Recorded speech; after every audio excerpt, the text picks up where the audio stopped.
Does it go in here? Is that where you want to put it? Oh, yay. Good job. You did it all by yourself. 6 minutes of playing. So our families are going to come into contact with a lot of assessments throughout their child's education. And so I love that the first times that they're coming into contact with assessments is in a developmentally appropriate way of assessing children through their play. So we visit our families once a week for 90 minutes year-round, and we have a rotation of when we do our IGDIs, and so we typically do the same IGDI for all families on a schedule. And so I'll bring the toy out, and depending on what it is, like if it's the EPSI, I'll say, okay, let's remember that you can't show them how to do it and you can't tell them how to do it. You can just encourage them to play with the toy. And they'll say, okay, I don't know how I can do that. I'm like, oh, we'll get through it. I'm like, they're just playing with the toys for 2 minutes each. It'll be okay. And then, but then with the ECI and the ESI, the socialization assessment, then it's like, okay, you both want to be sitting on the floor because you want to be on your child's level.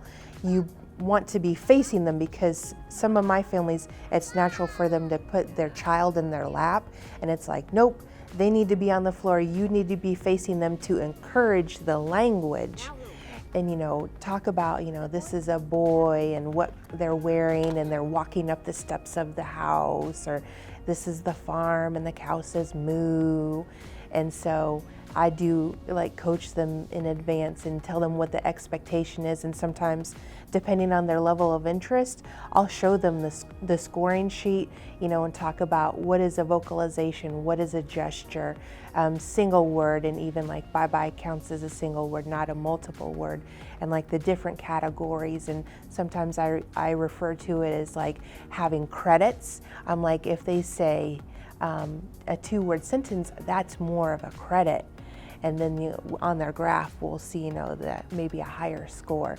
So I really try to explain it really well beforehand, so when I'm actually scoring, it's the best that we can get at that time.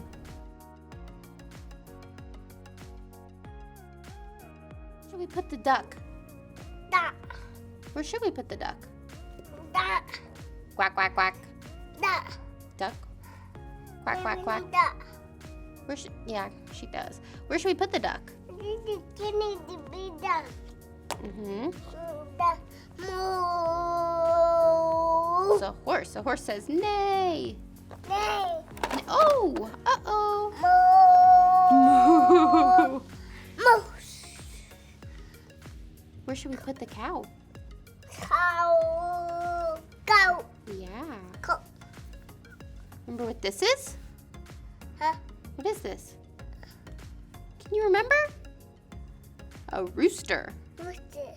Rooster says cock-a-doodle-doo. Cock-a-doodle-doo. Cock-a-doodle-doo. Well, I have families that are bilingual, so it's kind of really cool to see a child speak English and Spanish during the IGDI. So I'll have a child that will say hola when they're playing the ECI, or they'll say hi.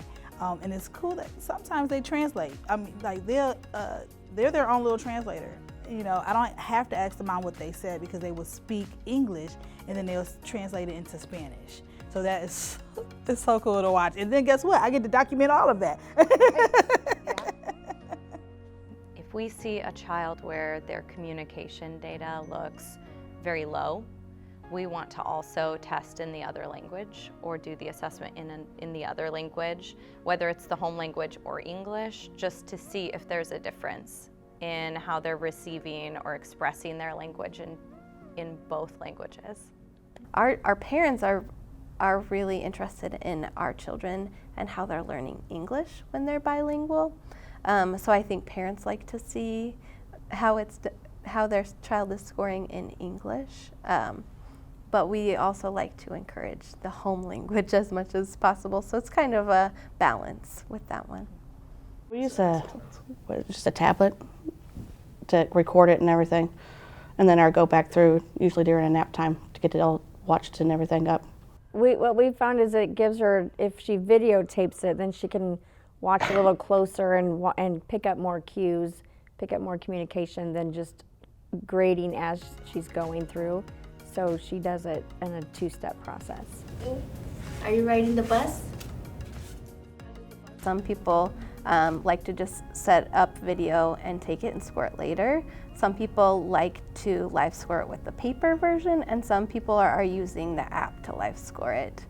I think we are trying to get people comfortable so that they can use the app because it's so much more efficient and time-saving, but really allowing that flexibility of the teacher and their development is a really great thing that the IGDIs offer.